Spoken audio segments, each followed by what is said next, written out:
Life is very strange.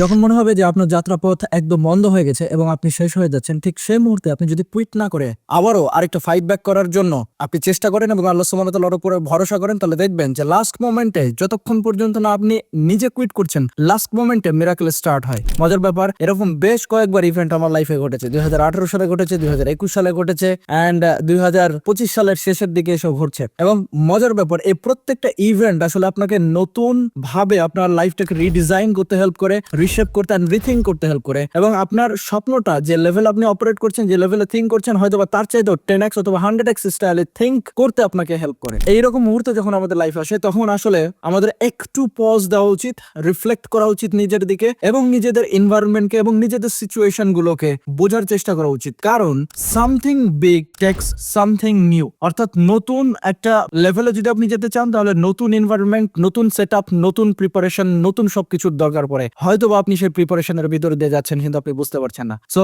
Take the preparation lesson very nicely so that you can get the result the way you want to have.